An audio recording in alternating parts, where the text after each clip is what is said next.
Entrou aí, vê se tá rodando.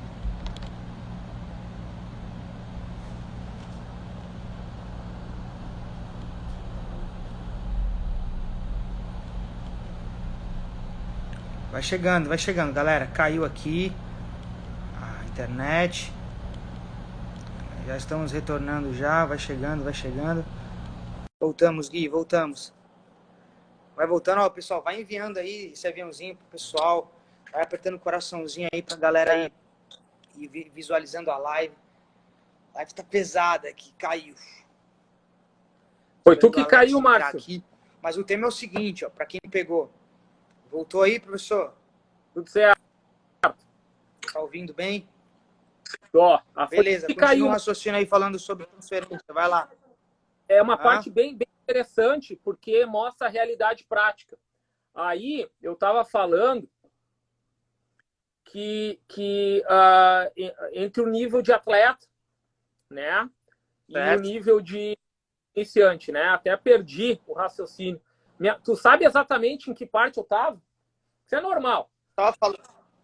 Estava falando sobre o nível de atleta que você trabalha hoje, profissional. Puxou o exemplo de atleta avançado intermediário que eu atendo hoje e fazendo o link já da transferência para o trabalho de gestos motores para atletas profissionais e para atleta a nível de intermediário avançado. Tá. Então, assim, ó, vamos continuar no raciocínio. Então, o que acontece? Ultimamente eu tenho refletido muito sobre isso na prática. E, me lembrei onde eu estava quando caiu. Ô, Márcio, coloca ali eu não quero mexer na tela aqui, coloca o meu Alex Caveira e diz para o pessoal que é teu seguidor me seguir aí também. E volta e meia pede para mandar o aviãozinho aí para a galera, tá? E quem quiser fazer um print nosso aí, nos marcar também, tá? Estou sempre à disposição. Então, olha só. Galera, agora é uma parte de reflexão que eu tenho conversado com vários treinadores, não tantos, né? Não tantos, porque é brabo conseguir conversar num nível teórico, prático. Então, olha só. Primeira coisa que eu comento com o Márcio. Galera, tem que dissecar a teoria. E aí, se nós entendermos que um atleta... É isso que eu ia falar quando caiu a live. Um atleta não é influenciado a nível da estrutura do treino, né? Ele é influenciado num nível técnico, num nível emocional, e num nível tático e num nível físico. Tá? Então, vamos pensar nos esportes que eu citei, no teu, que tem um desgaste físico. Nós sabemos que tem muitos esportes têm a tática e a técnica e também a parte de recuperação emocional. Então, o que acontece? A primeira coisa que, se a gente não dominar esforço e recuperação, os nossos resultados são aleatórios. Por quê? Porque pode dar certo e pode dar errado. O esforço e recuperação, nós temos um problema muito que eu vejo no pessoal de alto rendimento que tem controle de treino. Então, na moda está controle de treino. Beleza, controle. Eu estou cheio de dados, de controle interno de treino, e isso e aquilo, e dados. Muitas vezes a gente não consegue entender que, por mais que a gente treine o atleta, na prática, a gente não sabe o que vai acontecer em várias ações, em vários volumes que vão acontecer na prática. Então, a gente parte de uma... E muitas vezes nós trabalhamos com a parte física e o treinador técnico acaba modificando os volumes porque na hora é imprevisível. Então, partindo desse pressuposto, todo mundo fala, a periodização não dá certo porque ela é rígida. Obviamente, se tu aplicar um raciocínio de 1970, rígido, em que a competição era daqui 7 meses, tu não vai conseguir ter resultado nessa dinâmica de semana a semana, tendo que mostrar resultado em alta performance. Então, e se tu não entender esforço e recuperação, tu não entender a interdependência então, dos sistemas energéticos em relação à adaptação biológica, que pode ser funcional, pode ser metabólica, pode ser estrutural, como tu quiser chamar, e tu não entender que se tu tem um rol de atletas, cada um vai responder de uma maneira, e tu vai ter que adaptar o treino a cada dia, nós estamos falando de transferência que na verdade não vai ocorrer. Por quê? Porque cada atleta vai ter um nível de melhora e isso que eu estava pensando de manhã, que também é muito interessante, é que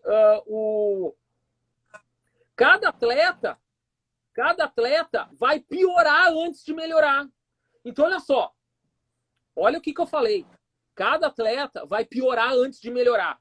Então, tu tem que ter a noção quando tu vai querer mexer na adaptação que está estável do teu atleta. Então, todo mundo agora é mágico. Ou seja, agora eu vou mexer no treinamento do cara. Agora ele vai ter performance. Só que tu tem que entender, se tu mexer no cara e tu gerar um estresse muito alto nele, ele vai supercompensar daqui 7, 8, 9 semanas. E aí o campeonato já terminou.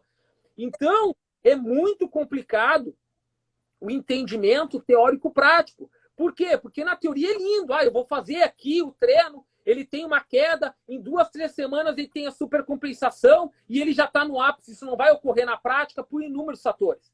E tem outras coisas. Beleza, olha só. Vamos seguir uma linha aqui que está puxando, que é interessante. Sobre essa questão de manipulação das variáveis para que a gente possa alcançar ali uma performance favorável na competição. Aí dentro disso, eu vou puxar o link do seguinte. A gente tem para mecanismos de formação, veja bem, que eu acredito que a grande maioria dos treinadores aqui que estão assistindo a gente, fala nisso, galera, vai enviando aviãozinho para as outras pessoas aí e pega a caneta agora para anotar. A gente tem mecanismos de formação. Então, para a formação desse atleta, o que a gente precisa fazer, por exemplo, na fase geral, com ações excêntricas? Por exemplo, ali, manifestações de força excêntrica e fase geral. Então, a gente tem uma formação. E aí que tá. Como a gente pode organizar melhor? E aí eu quero jogar essa bucha para você. Essa escolha dos exercícios. Olha só. Eu vou escolher os exercícios pensando no gesto motor específico da modalidade, onde eu tenho uma imprevisibilidade do movimento, onde eu tenho ações excêntricas, concêntricas, isométricas, sendo trabalhadas no ambiente de jogo. Então, na fase de formação, como que eu posso escolher os exercícios de uma maneira mais eficiente para que eu possa gerar essa transferência positiva e não uma transferência negativa no ato motor da competição? E aí? Então, olha só. Nós vamos partir da ideia que qualquer exercício que quebra do homeostase, concêntrico, excêntrico ou isométrico, né, vai causar uma adaptação. Então, o que nós vamos falar agora não quer dizer, então fazer do outro jeito e não tive melhor, mas eu tive melhor, então o que tu está falando? Não. Nós estamos falando qual seria a melhor estratégia, né, na minha visão. Então, partindo dessa ideia, nós precisamos primeiro pensar que se até os bodybuilding que sempre deram muita atenção a ações concêntricas, com um tempo total de tensão muito alto, começaram a incluir treinos excêntricos. E agora estão entendendo que dá para ter uma baita melhora com treinos excêntricos e mixados com isométricos. E agora estão começando a ver que estresse metabólico daqui a pouco não é a melhor solução, é só um complemento e uma melhor solução para hipertrofia mecanotransdução. Por que eu falei isso? Porque a maioria da nossa didática de fase geral é ligada à hipertrofia de bodybuilding. Contudo, hoje a gente já tem informações de tentar adaptar essas 3 ações musculares, que é o movimento de, isométrico, excêntrico e concêntrico, para daí tirar o melhor delas numa visão integrada, ou seja, numa visão que a gente chama de sistemas dinâmicos complexos, né? Então, qual seria o objetivo da fase geral? Fase geral, tá? Então, vamos entender. Na fase geral, primeiro, se eu conseguisse ter alguma coisa que recrutasse unidades motoras, que auxiliasse o meu gesto motor, seria perfeito. Mas na fase geral, nós podemos entender o corpo em que primeiro a gente pensa na estrutura para depois pensar na funcionalidade. Então, mesmo os sistemas dinâmicos complexos, mesmo na teoria dos sistemas funcionais biológicos, do Anok, do Bondarchuk, que, novamente eu falo, é a mesma coisa, só muda o nome, e muda o nome que deram para as fases, né? Por que a fase excêntrica ela seria tão importante nessa fase geral? Uma excêntrica com uma pegada concêntrica neural, tá? E tu vê que nós deixamos as fases mais isométricas com uma fase mais posterior. Então, primeiro assim, por que excêntrico, né? Muito tempo eu estudei toda a literatura excêntrica, já faz alguns anos atrás, da mesma forma que estudei o que tinha disponível de literatura isométrica. Isso está vindo com muita força agora nos esportes performance. Vocês veem, às vezes, os exercícios postados por atleta. O cara está fazendo isometria excêntrica. Mas para que ele está fazendo isso? Então, primeira coisa, quando a gente utiliza a fase excêntrica, e se a gente usar com uma carga moderada alta, se tu for lá nas bases de adaptação, até a parte neuromuscular, quando a gente usa a fase excêntrica com carga moderada alta em movimento controlado, nós já temos uma busca de seletividade um pouquinho maior de fibra tipo 2. Então, olha só. Olha, eu vou fazer uma fase geral. Qual é a fibra que eu quero mais preparar para um movimento posterior? Fibra de maior calibre. Então, a fibra tipo 2. Sabendo, e o que acontece? A fibra tipo 2, numa ação excêntrica, nós conseguimos recrutar muita unidade motora. Com qualidade. E cada unidade motora que a gente recruta, ela tolera muita carga. Então, olha só. A fase excêntrica, nós temos que pensar em qualidade de treino, né? Ou seja, ninguém vai ficar 3 horas hoje fazendo fase geral. Todo mundo quer um treino de 1 hora e cada vez a gente sabe mais que num atleta que não é altíssima elite, a qualidade de treino ela vai bater 1 hora, 1h15. Então a qualidade cai muito. É quase inútil continuar treinando com baixa qualidade. Então, se a fase excêntrica ela tem esse potencial de recrutar fibra tipo 2, por que a gente não faz somente com concêntrica? Porque aí nós temos que ir lá na teoria da contração muscular, entender o sarcômero, curva comprimento-tensão e curva força-velocidade. Resumindo, na curva comprimento-tensão, nós temos 2 partes do sarcômero potencialmente fracas, que é as partes mais alongadas e as partes mais encurtadas. As encurtadas seriam as ações concêntricas, que, por já estar sobreposto, nós acabamos trabalhando com muito mais nas isometrias nessas posições do que para gerar alguma adaptação de ruptura das miofibrilas. Já nas fases alongadas, a excêntrica entra muito bem, por quê? Porque as miofibrilas são muito fracas nas partes alongadas do sarcômero. E aí o que acontece quando tu faz uma adaptação? Um atleta de esporte, ele não está focando na hipertrofia total de todas as musculaturas, buscando um aumento do volume exagerado na musculatura.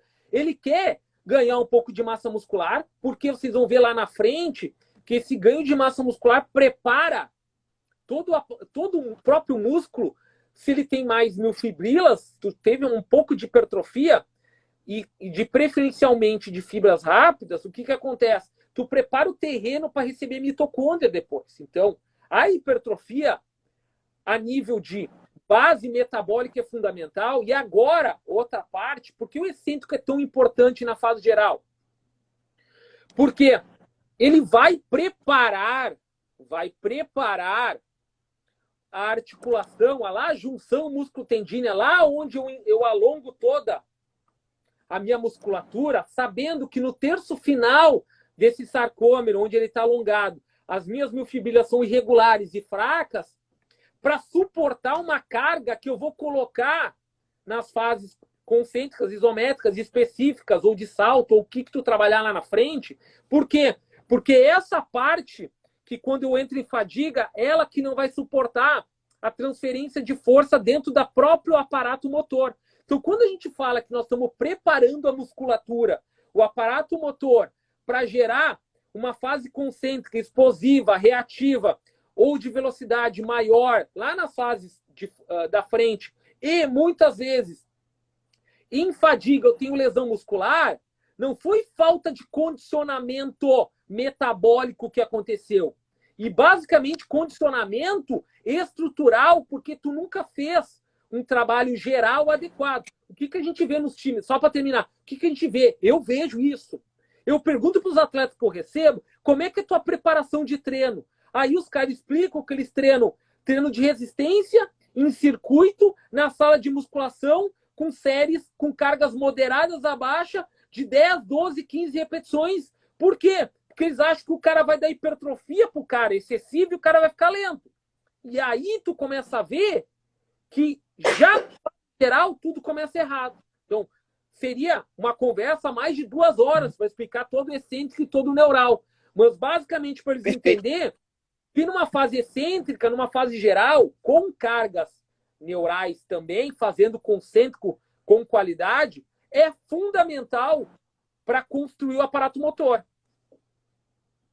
Perfeito, galera. O que a gente está falando aqui é o seguinte, o que eu larguei para ele. Estava estudando agora à tarde para quem chegou e eu estava vendo sobre transferência no cenário esportivo e diferentes ações de mecanismos de força, excêntrico, isométrico e concêntrico, tá? E aí me surgiu a ideia de abrir uma live para vocês para falar sobre isso. E o que eu larguei agora para o professor, onde ele explicou, é que como utilizar o mecanismo de ação de força excêntrica para um trabalho de fase geral.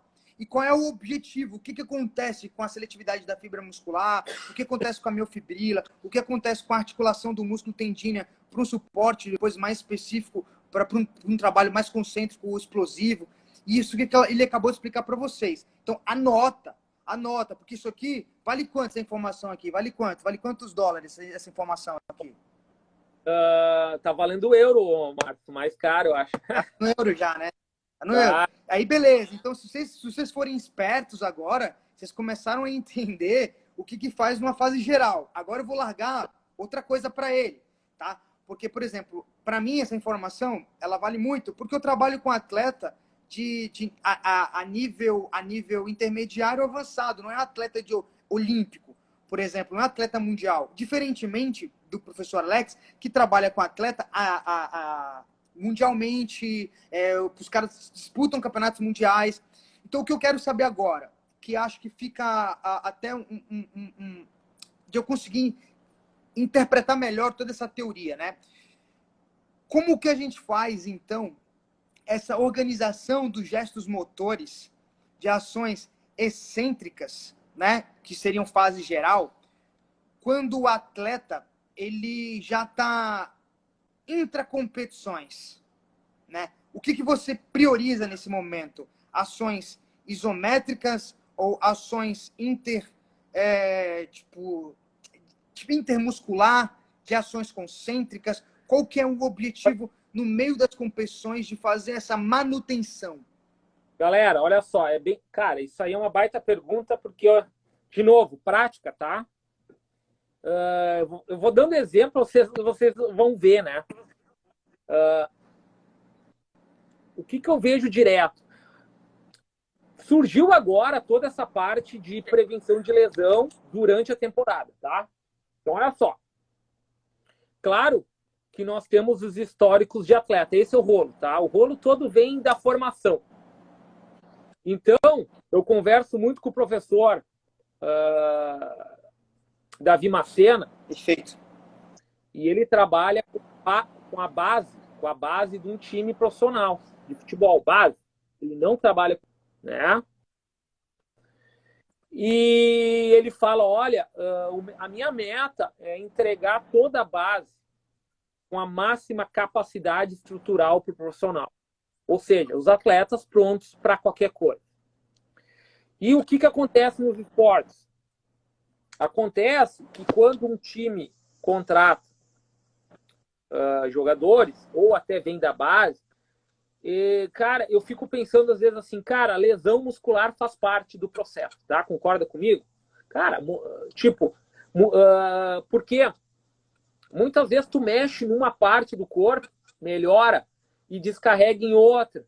Então, tipo, tu vai, às vezes leva 2, 3 anos para tu arrumar toda a máquina de um cara trocando pneu durante o andamento. Mas o interessante é que é muito comum durante a temporada os atletas terem lesão muscular que ficam 6, 8 semanas fora. Isso é quase 2 meses recebendo salário, altíssimo salário. E eu fico pensando, cara, o que será que eles estão fazendo de prevenção? Primeiro, o fato de que tu não tem muito controle do que eles faziam antes. E aí, cara, é uma barbaridade. Muitas vezes eles não fazem nada. E aí, a literatura nos passa alguns exercícios, tá? Nordic, Hazel Curl, Copenhague para adutor, né? Algumas ações excêntricas de core, de cadeia superior, mas mais vão pegar ali o posterior e o adutor, cadeia inferior, tá? Alguns agora tem aquele de quadríceps, o reverse Nordic para quadríceps, tá? Aí isso é o troço da teoria e prática, né? O que a teoria diz? Tá, do Nordic, show, Nordic é top, né? Mas quando tu vai fazer isso? Que o Nordic, se eu não me engano, é 50% a 60% que diminui a recorrência de lesão. 50% a 60%. O Copenhague também, se eu não me engano, 50% a 60%. Aí, prática, agora vamos lá, prática. Que se tu fizer uma sessão de excêntrico, tu em 3 a 5 dias, tu cria o tal de RBE. O que é o RBE? É o tal de Rebound Bout Effect. Rebound Bout Effect. Que é o efeito de adaptação pregressa ao efeito de rebote, tá? Então, o que a gente vê? A gente vê o pessoal metendo excêntrico durante a temporada. E a minha percepção, cara, é que se tu botar excêntrico num cara que já está instável durante a temporada, ele não vai levar 3 dias para adaptar. Ele vai levar mais tempo. Ele vai levar 2, 3 semanas para adaptar. E é a vida real. Por quê? Porque tu tá fazendo uma desorganização das miofibrilas com a carga excêntrica e pedindo para ele ir direto para a parte prática, em que ele tem que performar em alta intensidade.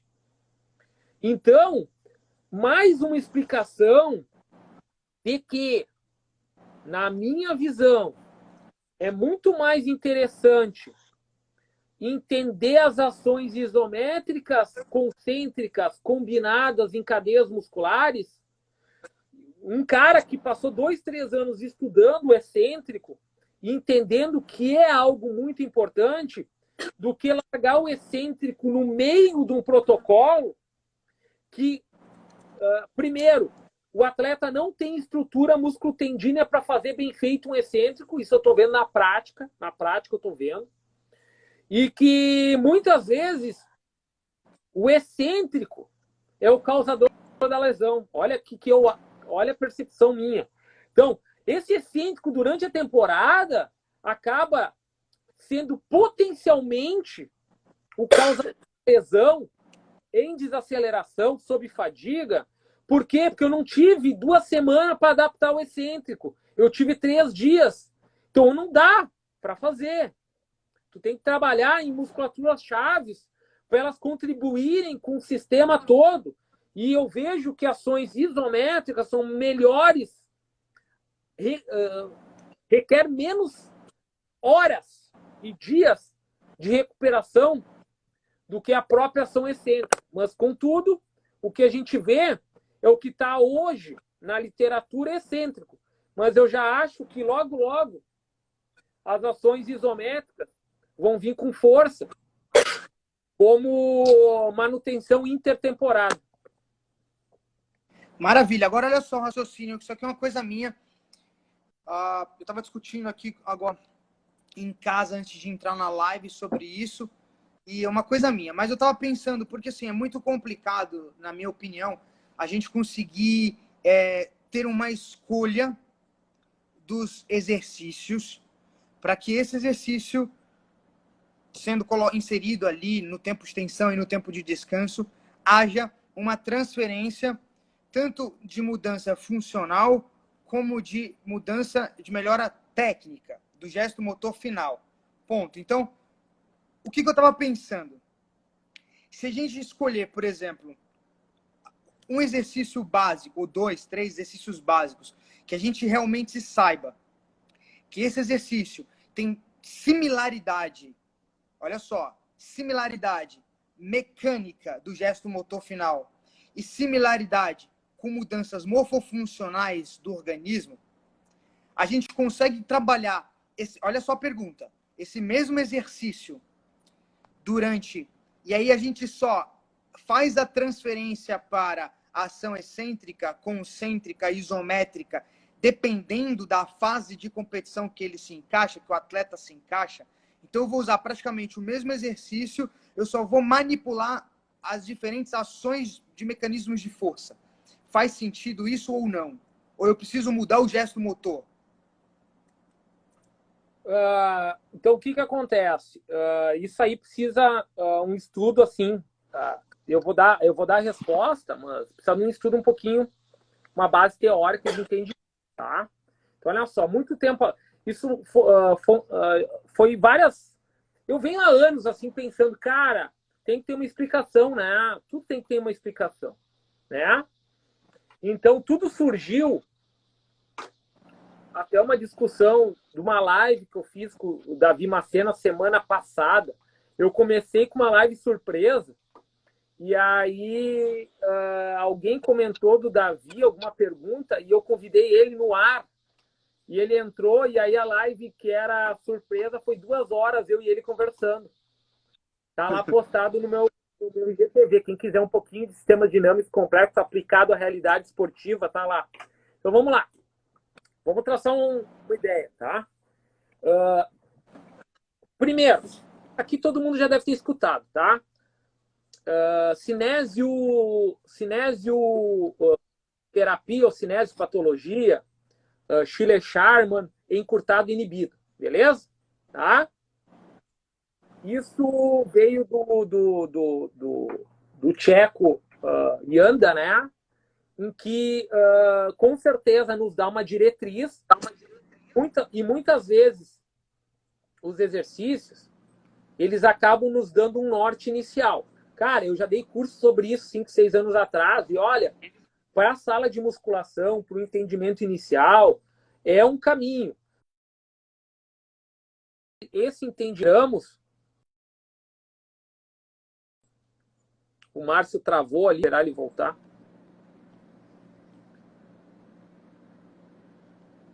Tá aí? Tá. Nós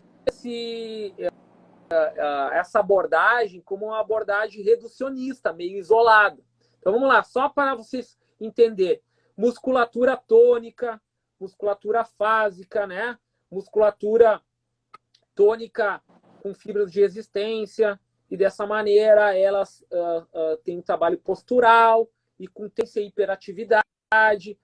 Com tendência à hiperatividade, elas ficam facilitadas ou dominantes. Exemplo, na cadeia do quadril, a gente encontra muito o ilíaco, né? Flexor do quadril dominante, né?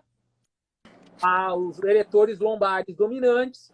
Já a musculatura um pouco mais de força, fásica, potente, explosiva, que seria o glúteo máximo, o glúteo médio e inibido.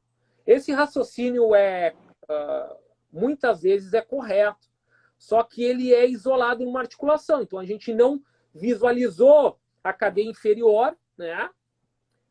Joelho, tornozelo, e nem a cadeia superior, passando pela coluna até lá em cima, na cintura escapular, nos ombros. Então, essa visão reducionista, ela nos dá um norte inicial. Aí, eu fui para a biomecânica. Cara, então vamos tentar buscar os planos, né? Ações no plano sagital, flexo-extensão, plano frontal, adução, abdução, plano transversal, rotação. E eu comecei a ver que grandes problemas ocorrem no plano rotacional, rotação medial e lateral. Então já é um insight para nós começar a entender. Só que aí, quando eu comecei a ir a fundo nos sistemas dinâmicos complexos, tanto na abordagem do Bondarchuk, como na abordagem do pessoal do Scott Kelso dos sistemas dinâmicos complexos e até a teoria ecológica, eu comecei a ver que a imprevisibilidade do ambiente, ou que cada nova ação motora, o nosso corpo tem que tomar uma decisão imprevisível para tentar criar uma estabilidade de movimento final, muitas vezes pensar somente na articulação isolada não seria a solução, por causa da retroalimentação. Então, tipo, eu estou arrumando o quadril, mas se eu bater o pé no chão, vem toda uma nova desorganização. Então, pensando de uma maneira mais global, eu fui para o entendimento de músculos, e aí vai em sistemas dinâmicos complexos, músculos monoarticulares e músculos biarticulares, né? Entendendo que os músculos biarticulares eles são responsáveis por iniciar um movimento com uma alta carga, e dessa forma seria a melhor maneira de criar movimentos dentro do gesto motor, em que esse movimento, por usar várias articulações, seria interessante trabalhar com cargas isométricas, com cargas moderadas a altas, isométricas, porque posicionando esse músculo biarticular em comprimento ótimo, porque ele é o melhor caminho de iniciar o movimento e aí finalizar o movimento com as musculaturas ditas monoarticulares, e que muitas vezes elas estão desativadas, não fazendo a função delas. Então, pensando no movimento integrado neurofisiológico, que está já referente na literatura como um meio eficaz de especificidade do exercício integrado, utilizando uma preparação para o gesto motor específico, ou seja, eu saí do geral, mas não cheguei no gesto motor puro. Eu estou numa fase ainda de preparação do movimento, visando um gesto motor, usando cargas isométricas e concêntricas, porque eu já fiz excêntrico. A gente vai na literatura e nós encontramos três musculaturas chaves na cadeia inferior, e que elas, muitas vezes, são as musculaturas das lesões musculares. Olha só, gastrocnêmio é biarticular, nós temos muita lesão de gastrocnêmio. Cabeça longa do bíceps é biarticular, nós temos muitas lesões de posterior. Reto femoral, e aí a gente pode pegar o complexo adutor, que também faz flexão do quadril, também é biarticular. E se a gente for pegar o fibular curto, tá? Também É biarticular lá no tornozelo. Então, o fibulário curto também seria um ponto-chave ali. Mas, focando nessas três, o que acontece? Muitas vezes, quando o nosso pé bate no solo em desaceleração, que é o principal mecanismo de lesão muscular em desaceleração para posterior, para panturrilha e para reto femoral, tá? Por que tem lesão ali? Principalmente, por quê? Porque como ele é o músculo que inicia o movimento, e se nós estivermos em fadiga, e ele tem que fazer uma duplação, né? Ele tem que fazer absorção no solo e já iniciar o movimento concêntrico. Muitas vezes ele não consegue fazer essas duas coisas. Então, uma maneira hoje que o mundo está trabalhando a preparação do movimento com cargas que a gente chama com função de dinâmica correspondência, conforme Vergochansky, em que prepara o aparato motor, usando as unidades motoras que vão ser utilizadas no gesto motor, e dessa maneira, usando o sistema energético, que é um sistema energético de força-velocidade, então é um sistema energético curto, de 5, 8, 10 segundos no máximo, para usar fibra rápida, e treinar esse mecanismo de absorção e reutilização de energia passiva do solo para daí o gesto motor, nós começamos a criar o aparato estrutural que começou na fase excêntrica e começa com a fase isométrica, para quando a gente fazer a pliometria, como exemplo, o salto profundo, as acelerações, as mudanças de direções, que é o gesto motor específico, a nossa estrutura esteja pronta e resiliente no gesto motor. Então, isso é outra coisa que está vindo com muita força hoje, e aí tem que ter muito cuidado quando tu escolhe esse exercício, se ele está de verdade contribuindo para a melhora dessa força, dessas musculaturas que são responsáveis tanto pela desaceleração como pela aceleração inicial do movimento. Então, é uma conversa longa. Isso aí também daria um curso de 8, 10 horas só para falar sobre esse tema aí. Sensacional. Sensacional. E assim, pegando só o gancho que você falou, né? Para o pessoal conseguir entender de uma forma mais fácil. Você falou sobre os biarticulares e você falou sobre os monoarticulares, tá? Só para o pessoal entender que muitas vezes, aí até uma brincadeira, um dia que eu perguntei para você, mandei, falou assim, então quer dizer então que a ativar glúteo com a bend... Dá um oi pro professor Augusto aí, ó. Oi. Cadê ele? Chegou aí, professor? Tá aí, ó. Dá um oi para ele aí. Grande monstro, Augusto. Hein? Ah, já dei aqui, ó. Acabou de chegar. Seja bem-vindo, professor. Só puxando o gancho, então, aqui do que você falou, sobre essa questão dos biarticulares conseguirem receber... a estrutura está pronta para que quando a gente aplique uma carga concêntrica, né, durante o gesto motor específico, os monoarticulares não sofrerem tanto com isso. Certo? Agora, explica uma coisa pro pessoal, só o seguinte, que é até uma brincadeira. Por que ativar glúteo com a bendzinha antes do treino nem sempre é eficiente? Fazer somente a ativação do glúteo médio ali, do glúteo máximo, nesse raciocínio dos biarticulares e dos monoarticulares. Aí, olha só. Isso aí é uma... Isso eu converso com uma sobre isso, tá? Então, ele, a nível do entendimento dele, ele não utiliza, tá? E não utiliza a mini band para que se falar. Aí, a minha visão, tá? Que eu vejo na prática, nós temos que ter alguns feelings, entendeu? Muitas vezes, o atleta ele não tem entendimento nem a propriocepção adequada de controle de musculaturas individuais. Então, vamos partir dessa ideia. Essa é uma ideia minha, tá? minha. Tá. Ele não tem entendimento. Então vamos tentar pensar assim, ó. Tá. Nós sabemos que a gente precisa de força de glúteo máximo. Mas a gente, na teoria, diz que a gente tem que fazer um intramuscular pesado para o glúteo e daqui a pouco qual seria a necessidade de fazer uma mini band isolada, né?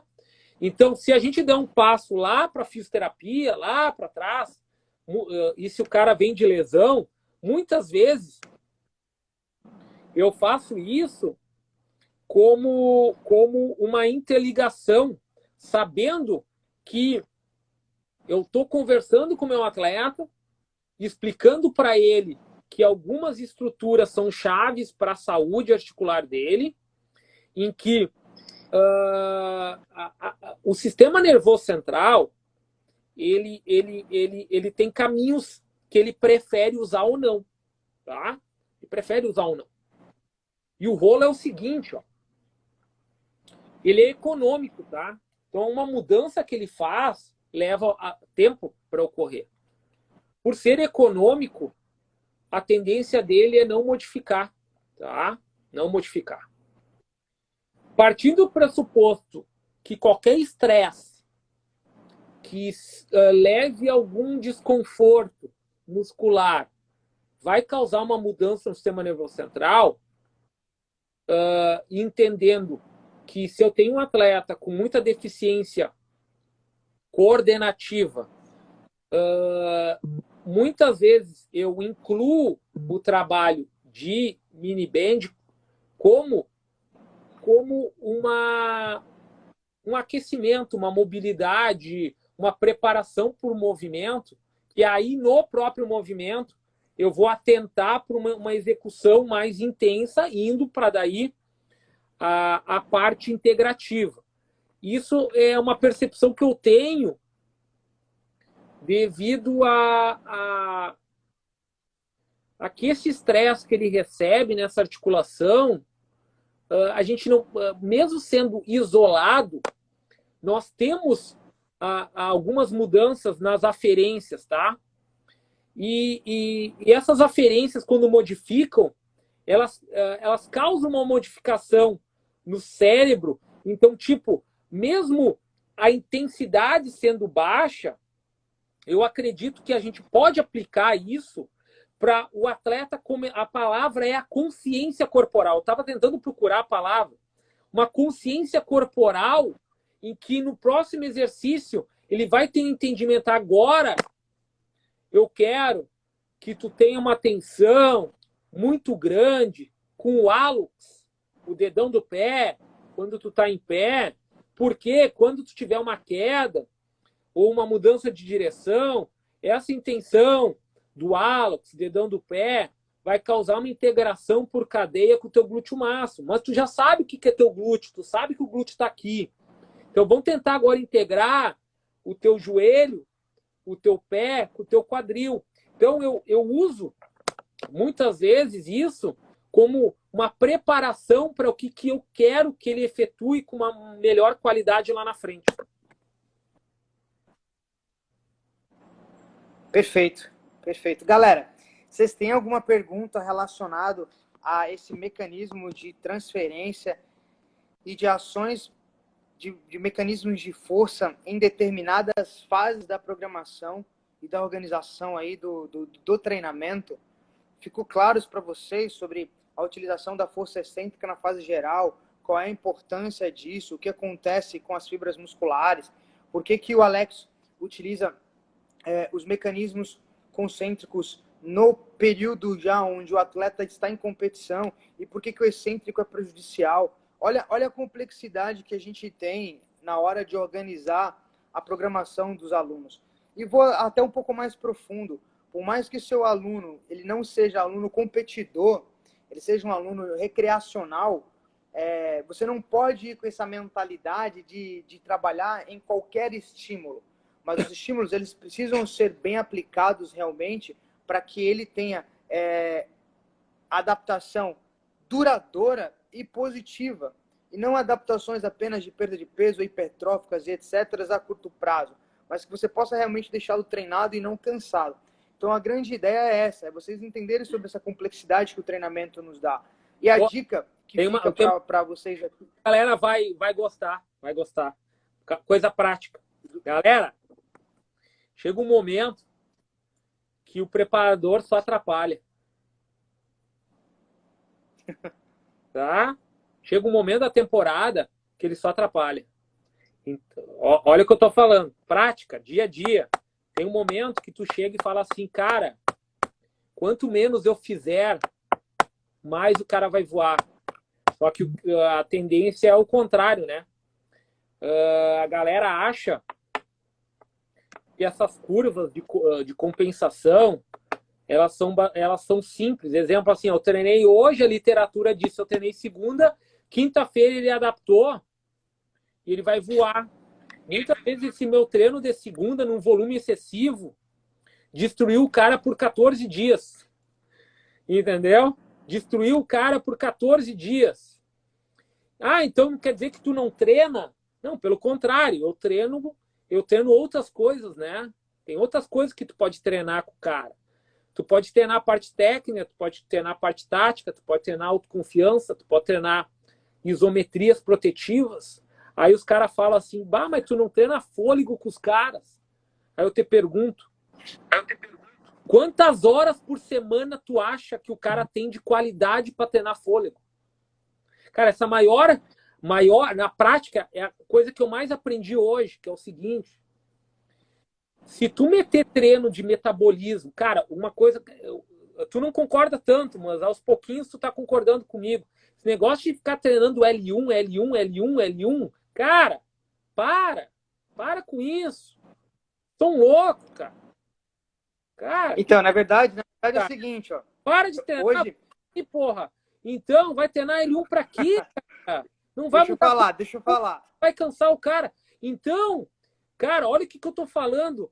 Para de treinar em excesso, deixa o cara descansar, o cara vai voar no outro dia, cara. Vai voar. Isso aí. O corpo não destreina só porque tu descansou um dia. Entendeu? Claro. Isso aí tem relação perfeita. Claro que a pré-temporada bem feita. Se a pré-temporada é uma bosta, aí tá ralado. Mas se tiver a pré-temporada montada, chega durante a temporada, cara, o próprio gesto motor do treino técnico da competição é altamente estressante e já condiciona o atleta, entendeu? Tu já tá condicionado. Na verdade, o pessoal acha que tem que treinar mais para ficar mais rápido. Pelo contrário, tem que não treinar. Se tu treinar, tu vai ficar lento. Tá? Mas isso aí é outra conversa. Não, isso aí é, claro, menos é mais.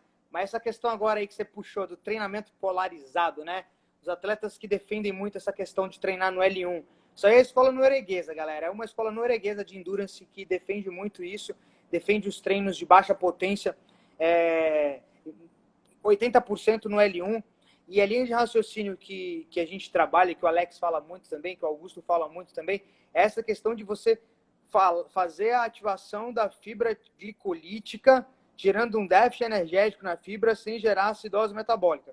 Isso vai fazer realmente com que você gere adaptações funcionais e adaptações que ele chamou ali de gás, né? De treinar, não sei qual foi o termo que você usou, mas ter adaptações cardiovasculares e cardiopulmonares por conta do volume de excesso, do excesso do treino. Então tem essa discussão também. Só para vocês entenderem que o treinamento global é muito detalhe, né? Para a gente conseguir prestar atenção. Então, quanto mais minucioso a gente for nessas informações, quanto mais detalhista a gente for, menos chance de dar erro. Mas não adianta, tem que entender sobre a base do treinamento desportivo para a gente conseguir passar para o papel, né? Acho que esse é o grande detalhe, assim. Alguma pergunta, galera? Alguma pergunta? Se vocês não têm pergunta aqui, Alex, escreve o seu Instagram aí, embaixo aí pra galera olhar, achar você lá no Instagram, achar você lá no canal do YouTube também, que tem o Kessler lá, né, no canal do YouTube. Acho que vale a pena. A gente sempre vai estar fazendo essas lives aí, a galera me deu alguns temas pra gente ir trabalhando. Hoje foi uma live que não tava nada para fazer aqui em casa, então eu quis colocar para vocês aí um tema relacionado à transferência do cenário esportivo. Se vocês tiverem dúvidas relacionadas a isso, nos mande mensagem, manda direct aqui, porque isso aqui é muito importante para a gente conseguir realmente trabalhar com o atleta da melhor maneira possível aí, certo? Qualquer coisa, estamos à disposição. Professor, obrigado aí por ter aparecido e ter ficado, não sei o que você estava fazendo aí, mas apareceu aí, ter ficado com a gente presente aí para bater esse papo. É sempre um prazer imenso. Chegou atrasado, o Julião. Tamo junto. Não sei se eu deixo salvo a live, não sei se eu põe no IGTV lá, cara. Tá? Beleza? Põe no IGTV? Isso. Tamo junto, mano. Valeu? Fechado. Galera, grande abraço para vocês. Bom restinho de domingo. Um grande abraço. Valeu.